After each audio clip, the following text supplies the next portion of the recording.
ก็บ่ได้ยินนะอีนะนี่ญาติโยมท่านทั้งหลายอันนี้ก็เป็น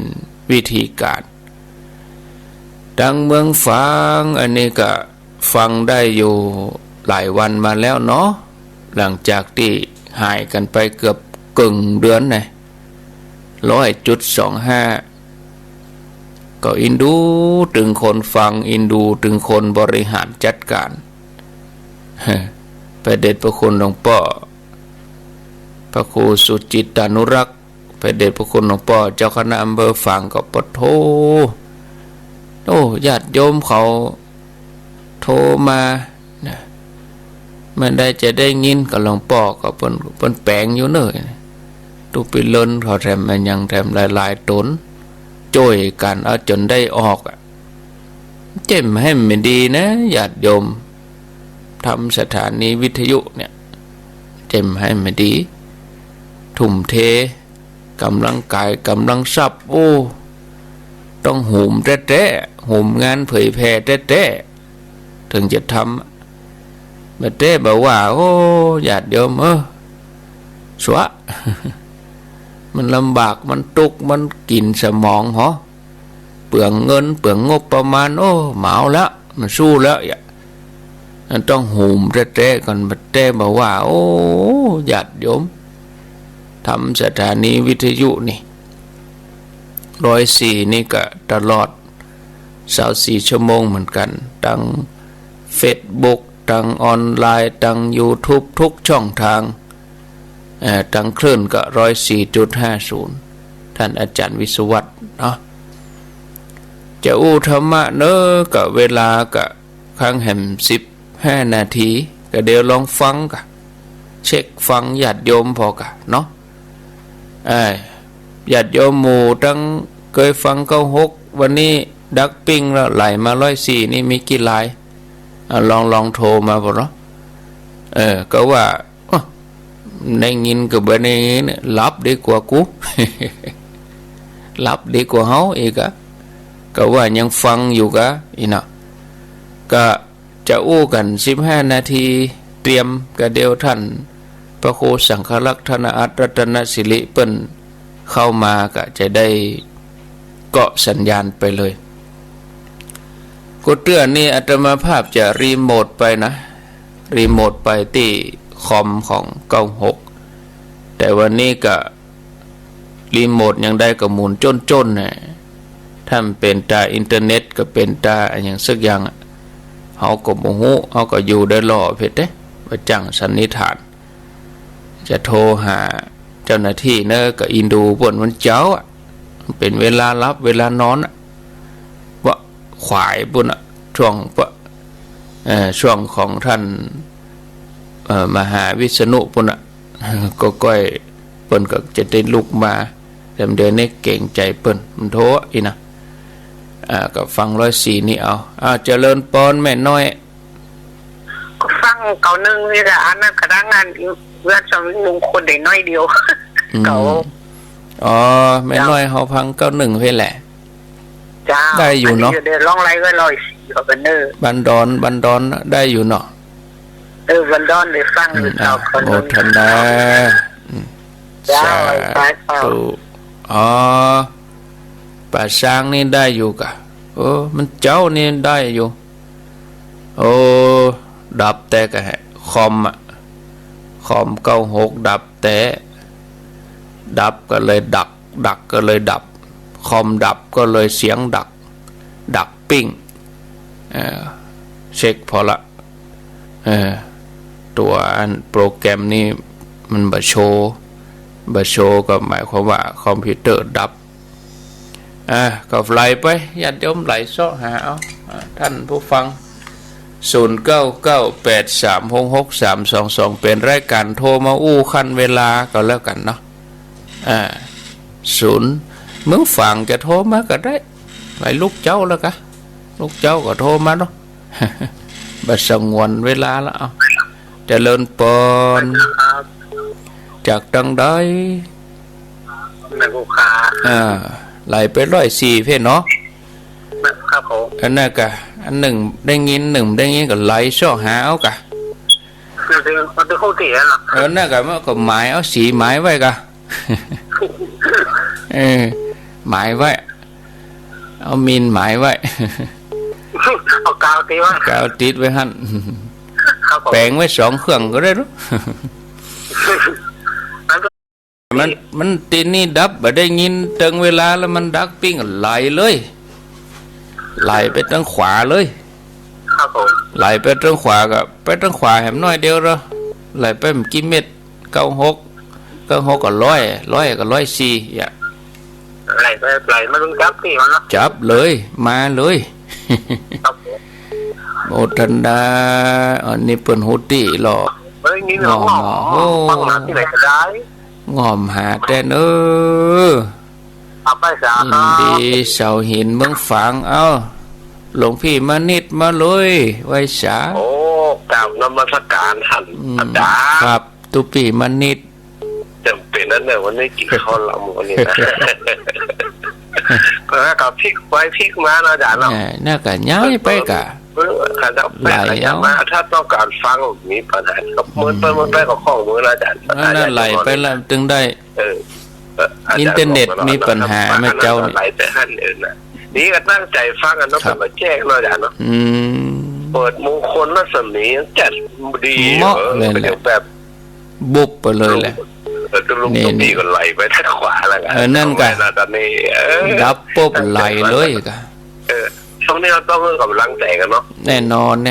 กะ ทุกอย่างจะได้หายจะได้ปลอดภัยจากโรคภัยไข้เจ็บเดี๋ยวนี้พระสงฆ์เจ้าบอกมึงอยู่รายงานว่าเจ็บป่วยน้อยด่านเนาะมี แต่ว่าก็แนะนำสถาบันเนี่ยพระสงฆ์เจ้านะเนาะปัจจุบันอยู่ไว้แม่เขาบอกเขาไปบาดผิดแล้วก็ไปบอกอยู่มุมเดียวกันนะเนาะบ้านเดียวกันเอาคนที่อาจารย์ห้ามสายเนอะ ครับ ได้จัดการเรื่องนั้นเนาะ ใบชาไม่มีปัญหา กับนมัสการท่านเจ้า ใบหมากกะหลวงพี่มณิตเนี่ยไปมีปัญหายังกะหลวงพี่ อย่าเลินปน เจ้าจากแม่นางอ้วนกะ เจ้า 104นี่ชัดอยู่กะ เจ้าสิ บ้านแม่สันกำแพงนะ เจ้า เจ้าอยู่เนาะ เจ้าอยู่ อีกะ ได้เครื่องใหม่แล้วเนาะหมดแล้ว มันบ่ได้เตื้อมันรู้แล้ว เจ้า มันอย่างใดบ่ฮู้มันอย่างใดอ่ะอัน มีค เด้ นมาพร้อมไว้เนี่ยได้ส่งไปนี่ ก็ว่ากันเป็นหยังใจเย็นๆเอาไว้หั่น เจ้า โมทนา เจ้าไว้เจ้า สาธุแม่เจ้านี่ถ้าเป็นไทยเป็นแต่อินเทอร์เน็ตก็ไล่กันมาเพกอ่ะอย่าเลินปน มาจากนั้นก็คง ปอบุญมีแหละ ครับ ปอบุญมีเมืองกลางเนาะ มันจะนอนรับน้ำตื่นนี่ ลูกเจ้าเหมือนกันแหละเขาก็อ่านนะเรื่องเวลามันลุกคนเดียวมัน ดูแล้วนี่ เนี่ย ลุงอ่ะ 2 โมงปลายขวัดเข็ดอยู่ที่นอนไกลจะใครนี่ ครับ 3 โมงนี่มา ได้ยินชัดเจนดีท่าน 91เนาะ ครับ จะเดี๋ยวอัน98.75นี่ก็แหมสักติดนี่ก็ได้ก่อนปีใหม่นี่ก่อนปีใหม่นี่ได้ฟังหลากยาวไปเลย ครับ โมทนาสาธุเจริญปน ไปสาเจ้า อยากดังได้ จากเสาหินชีวบ้านนะเจ้า สีบัวบานละปูนกะ เจ้า เสาหินนั้นละปูนก็มีเสาหินเมืองฝางก็มีแหละ กระดาษตะกี้เจ้าได้ยินเสาหินเมืองฝัง พอใจหายเสาหินเนี่ยเมืองฝางเนาะ ท่านตะกี้ทานเสาหินละปูนเนี่ย ก่อนไปจังอันจำบอนพุ่นกะ เจ้า จำบอนสีบัวบานพุ่นกะ เจ้า เนาะ เสาหินนี่จะลงได้ติมาหน่อยเนาะ เสาหินเตียนที่โคตรเอกอยู่นะกะ เจ้าที่คน บ้านที่อันโคตรเอกไปบวชอ่ะ เจ้า โคตรเอกหมูป่า ค่ะเขามากระด้างกับปีไปเมื่อวันที่18-19เนี่ย ก็อันพี่น้องเสาหินก็เคยไม่เอาหาตมาลูก เจ้าไม่แหละเป็นคนนำบุญ ก็นั่นน่ะกะไม่เอาหากันเอี่ย ตีตัวนั่งก็ไปเราตีอันปั่นผ่าเจ้าแต่ยังเอาประตูไปฝากทันอยู่เนาะกินเปียสุ่มแม่นก็กินเมาะโลกินเมาะโลโทษใส่มีอยู่ไหมมีอยู่เอาใส่น้ำอุ่นกินกูเจ้าอ่ะเข้าถ่าดีนะฝากตัวในเจ้าช่วงนี้นะขอบคุณเนอเจ้าหินฟังตัวเราเต็มกดตันเปิดมาได้เจ้าค่ะตั้งหลักปูนนี่ครับได้อยู่ฟัง104นี่แหละเจ้าฟัง104แล้วก็อันแมลงนะแมลงได้ก็แมลง104ก็ได้เจ้าเพราะว่าคืนมันนักเนาะเปิ้นเปิดแล้วโหเดี๋ยวนี้สถานีเปิ้นบ่เปิดเด้อหรอแต่ถ้าเข้ากำก็ถ้าตี 5นี่ก็สุนัขนั่นเถอะมันก็เหมือนรถเนี่ยรถอ่ะเปิดรถจราจรออกมาท้องถนนนี่เป็นจราจรทางอากาศเจ้าโมทนาเจ้าไว้สาธุเจริญพรนมัสการเจ้าจากดังใด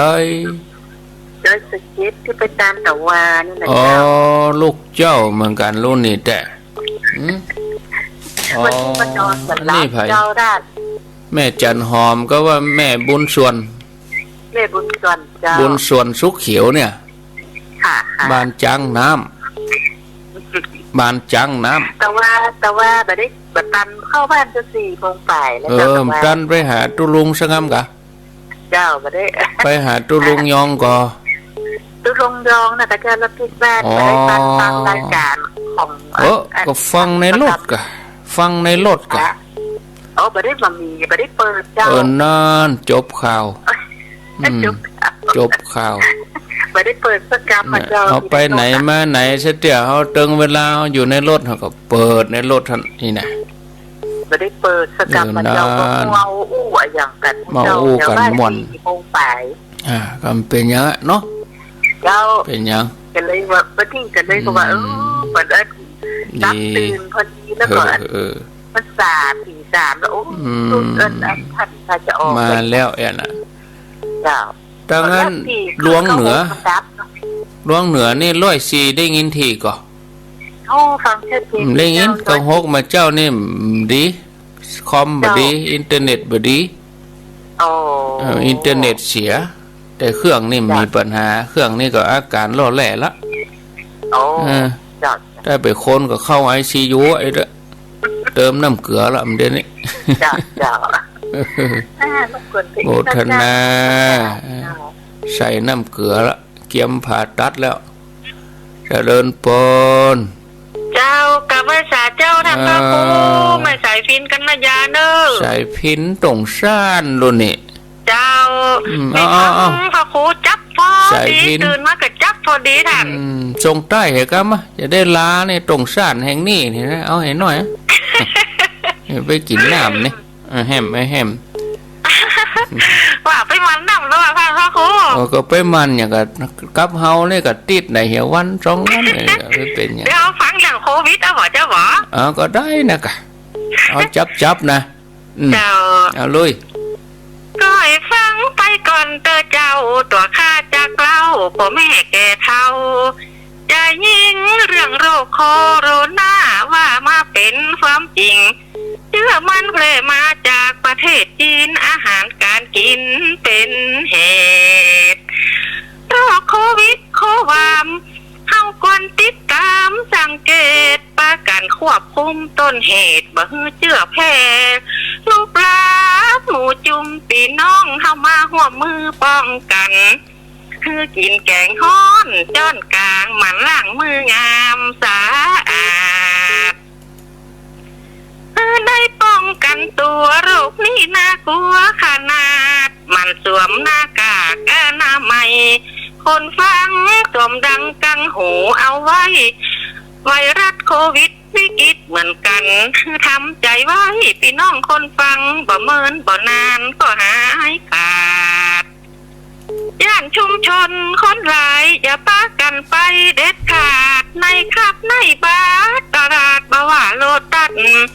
บิ๊กซีสถานบันเทิงเลิงรื่นประดับด้วยไฟแสงสี ที่ได้แต่งมาเพราะความหวังดีจะได้สุขี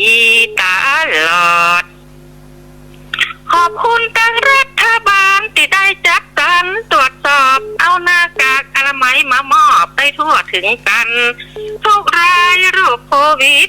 -19แล้วมันถึงจะหายมันภาวนาสวดมนต์รำไปโรคร้ายมาลายหายกา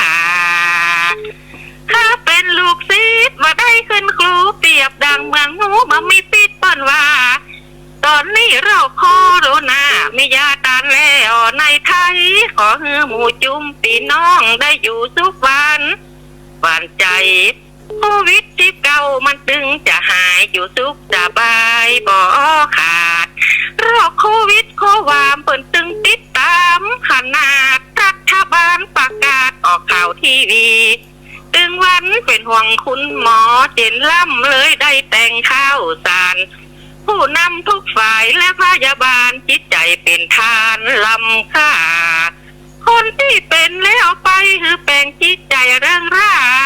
เรื่องโรคโคโรนาเก็บแต่งบาดเสียงคนฟังมันยังมีจัดนักเก็บมาแต่งมันบ่ข้องกัน